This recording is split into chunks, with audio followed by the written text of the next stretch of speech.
Welcome to your 11 on 11 weekend wrap up. I'm Ashley King. Thanks for joining us here on THV 11 Plus. We begin in Pine Bluff, where a 19-year-old is in custody, charged with 2 counts of capital murder.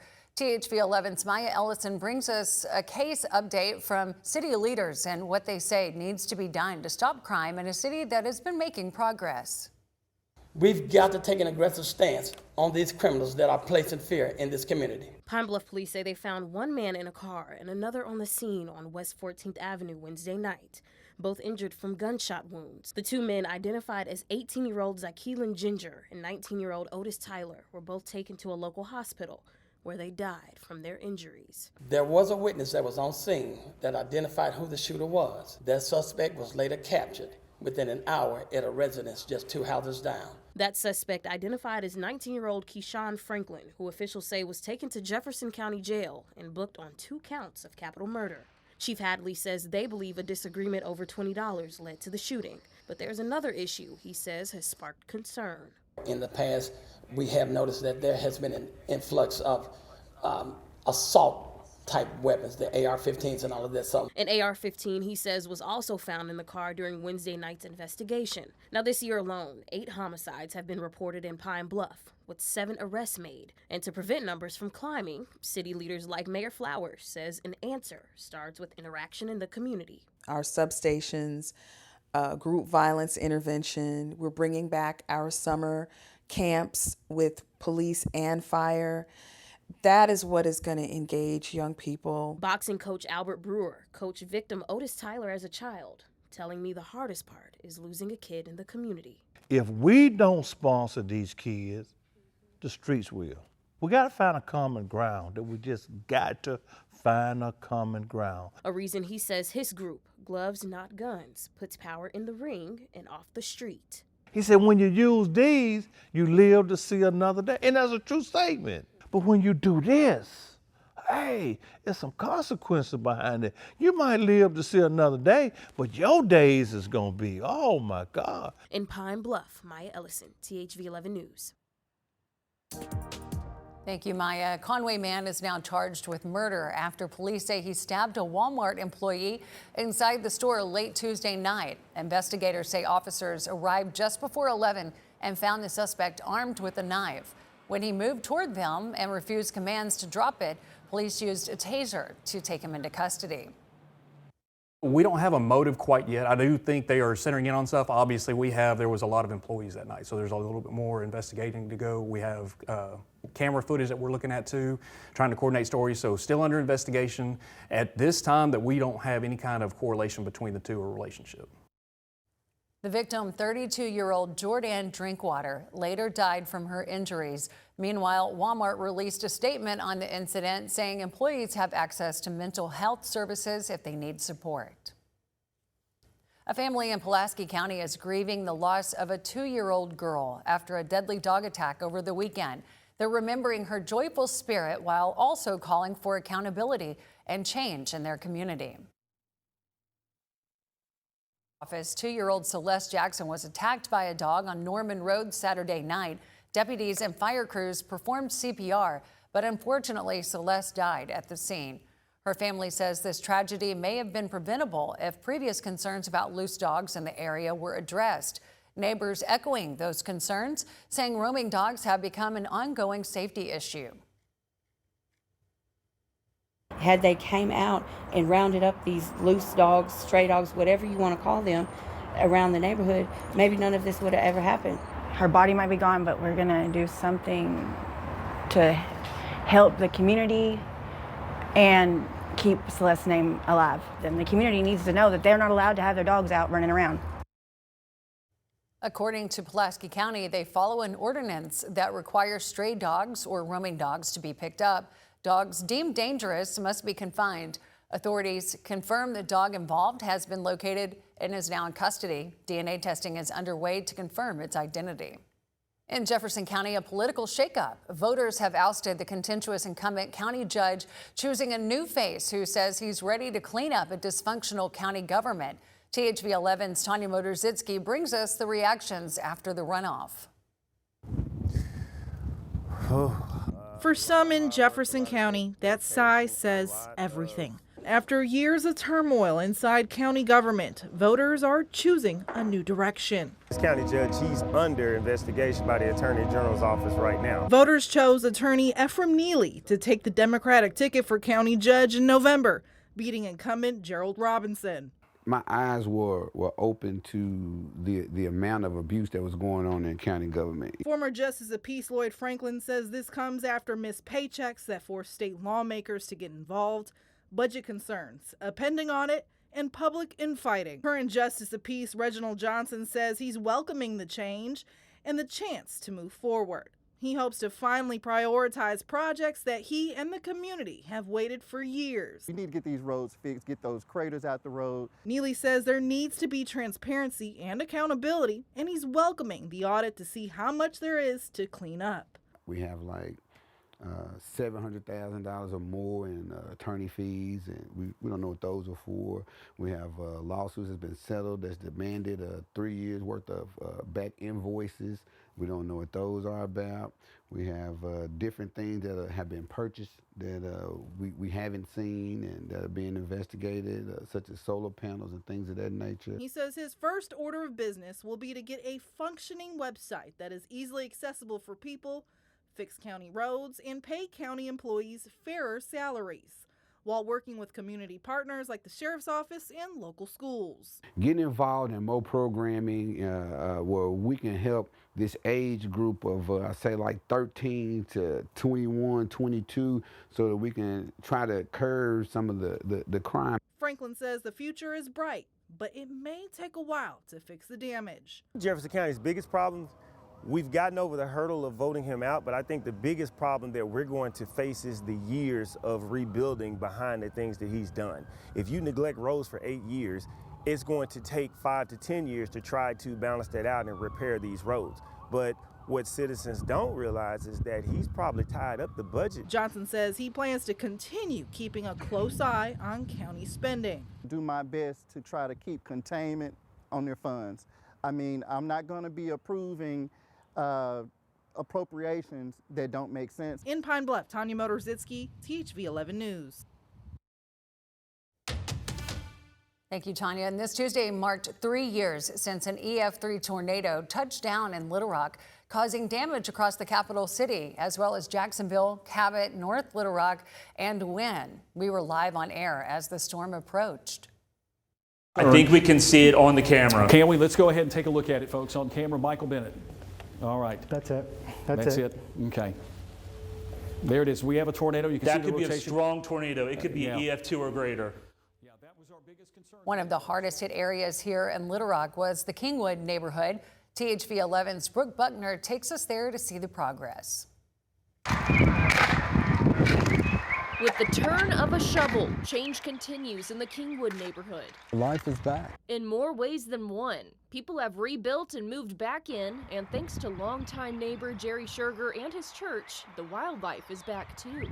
Trinity Episcopal Cathedral started the reforestation, and so far we've been able to plant trees from Cantrell Road all the way through Kamak Village. So we put in over 300 of these large trees, as you can see over here. Scherger says this was a crucial step in the healing process. Before the tornado, trees shaded the street. So the emotional healing takes place as the green appears. And as you can see, the birds are back. Yeah, they're chirping. You can hear them now. And when you were here the last time, it was desolation. And with this growth comes meaningful tributes. Both of those lovely, wonderful, strong women succumbed to cancer, so we decided, well, let's make a memorial. So what, you know, they were fine Southern ladies and sweet magnolias. Their spirits live on, right next to some beauty left behind by the storm. This was a piece of a giant tulip poplar that blew over and took out a large part of their house. So we just call it Spirit of the Wind because the tornado created it. So you can download those. Meanwhile, Governor Sarah Huckabee Sanders is announcing a major investment in parks and outdoor spaces across Arkansas. The state is awarding nearly $5 million in outdoor recreation grants to support projects in 23 counties. The funding will be used for improvements like playgrounds, trails, and park facilities with a focus on expanding access and upgrading community spaces. State leaders say these projects are meant to strengthen communities, get kids outdoors, and make Arkansas an even better place to live. The primary focus of our plan is connection. Once complete, you will be able to hike or bike from downtown Little Rock to the Big Dam Bridge and Two Rivers Park to Pinnacle Mountain State Park and Rattlesnake Ridge, all the way around Lake Maumelle. For nearly 40 years, Arkansas's Outdoor Recreation Grants program has invested more than $80 million in projects across the state. This is just another cheap way for the school to save Coming money. up after the break on your 11 on 11 weekend wrap-up, concerns are growing around an upcoming Arkansas college graduation. We'll tell you why some are upset at Hendrix. Plus, a local mother shares her child's heartbreaking story, hoping to help others with similar struggles in the future.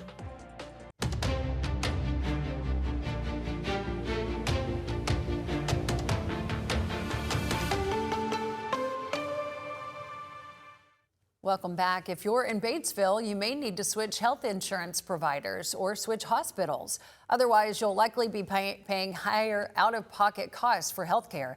THV 11's Carter Thweed has the latest on the contract dispute. Just how important is White River Medical Center in Batesville? Ask State Representative Shad Pierce. My 2 children was born here. My 3 grandchildren was born here. I've had surgeries here. My family's all been here.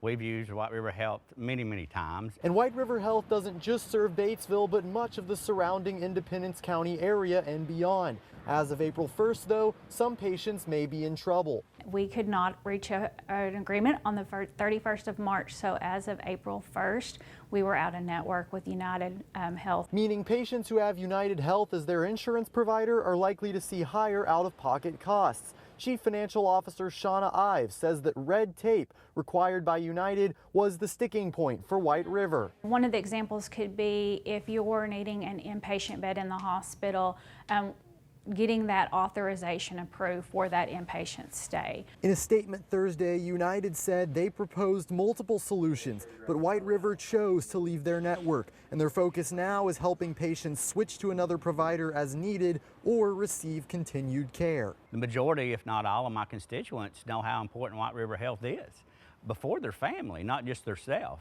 And so, yes, there's been a lot of chatter, and you know, my best hope or pray for is they finally come to some negotiation. White River Health is encouraging patients who have United to talk to a local insurance agency to see if they can change their plan or visit the White River Health website for other steps to take. In Batesville, Carter Thweet, THV 11 News. Carter, thank you. White River isn't the only North Arkansas hospital to have a dispute with United Healthcare. Hospitals in Mountain Home, Jonesboro, and Harrison are all out of network with some or all United Healthcare insurance plans.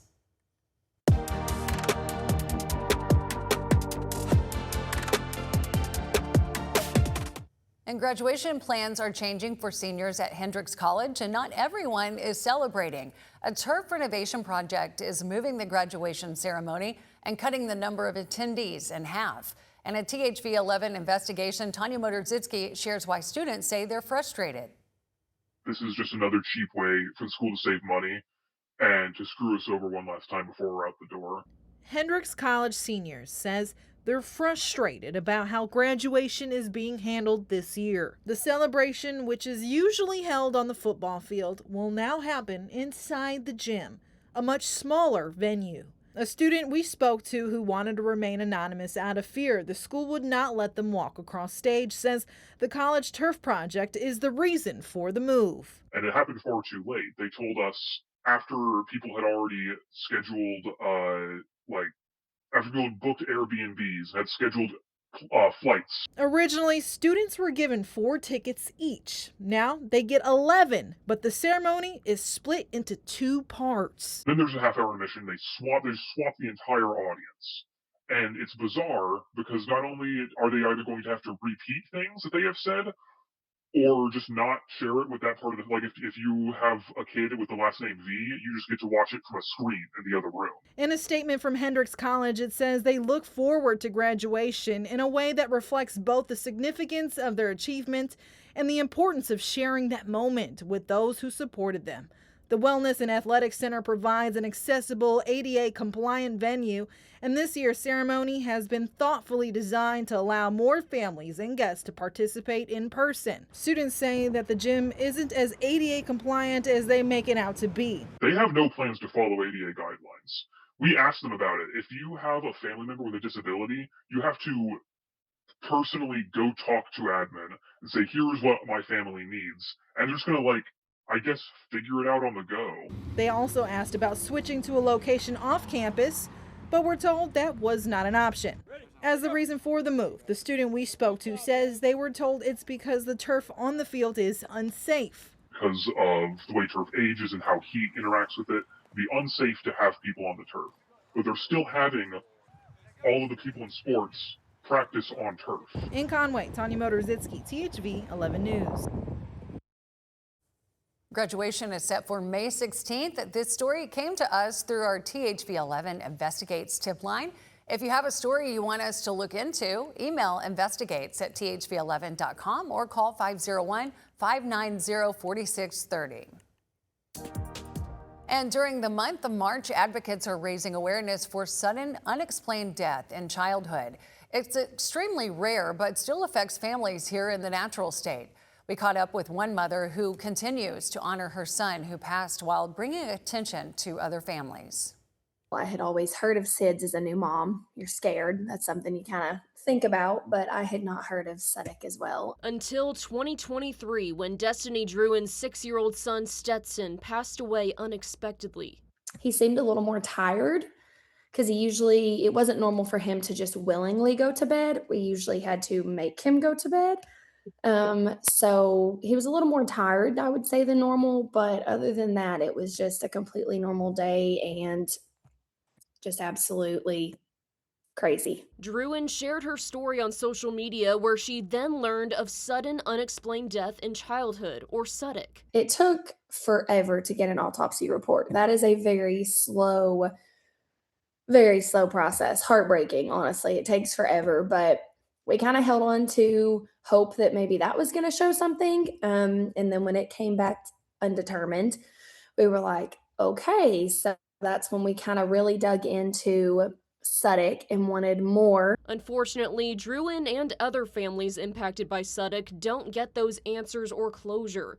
But what she does have is support from others going through the same thing through the SUDIC Foundation. So if they need a referral to, say, an in-person therapist, or, they need to, connect with our staff members where, if they need to secure an autopsy report, they need to have better understanding if the investigation has gone through, is there a review? Tina Lee is the foundation's CEO. She says she believes a lot of cases are underreported, but there are some more Arkansas families impacted in addition to the Druins. So right now we do have 10 families that are registered and connected to the SUDC Foundation that are residents in Arkansas. And to put it into perspective, Lee says 1 in 100,000 children pass away from SUDIC. Although it's rare, it doesn't take away the immense pain it can cause families. We want to remind folks, it's okay to ask a family about their child lost, because saying their name gives great meaning. My fear as a parent is that everyone's going to forget my baby, and that's my job. We're not going to forget him. We're not going to let that name die down. The Druins are hosting a benefit baseball tournament in Stetson's honor. The date is to be determined, but you can follow Stetson Strong Tournament on Facebook for updates. The proceeds from the tournament will go toward scholarships for senior athletes. Coming up after the break, NASA astronauts set out on a historic trip to the moon this week, and some Arkansans have connections to the mission. Plus, a story about determination and holding on to your dreams, no matter how long it takes you to see them come true. Stay with us.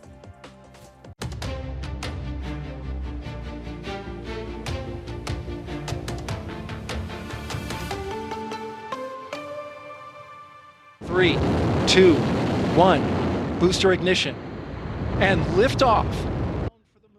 Artemis 2 is well into its mission after a successful launch Wednesday from the Kennedy Space Center. The 9.5-day mission will take the 4-person crew to the far side of the moon, farther from Earth than anyone has gone before. There are so many people involved in the mission, and at least one of them is from right here in the natural state. THV 11's Carter Thweet spoke with him about his 40-plus years at NASA and what he's watching for during this mission. When I was working at NASA, I really was pinching myself all the time because I was getting to do things that, other people would probably have paid to go do. It was the fulfillment of a lifelong dream for Ralph Carruth. I was really a product of the space age. When I was in elementary school, I used to write NASA and say, send me all your latest pictures and brochures. Carruth went on to attend the University of Central Arkansas and earned a master's at the U of A. Eventually, those same pictures and brochures he wanted as a kid would feature his own work. I was there for 42 years, and the last 18 years I was in the senior executive level and managed some major parts of engineering. The International Space Station and Hubble Telescope were some of Carruth's bigger projects, and now his work making headlines once again. And in the end, we were working on the Artemis spacecraft or rocket. Something that shows just how much work Carruth put in for this project. When Artemis 1 launched in 2022, he was invited back to see it, even though he'd been retired for more than a year. The management invited me to come down to the Cape, and so we got to go in and to a viewing area and watch the very first Artemis launch. That was an unmanned mission, but Artemis 2 won't be. Carruth will be in his home state of Arkansas this time, but he'll be watching. It's just kind of amazing because I know all the pieces we worked on. I started working on it like in 2004, and all the development and all the pieces that had to come together. I'm just excited to see the whole process. For THV 11 News, I'm Carter Thweet.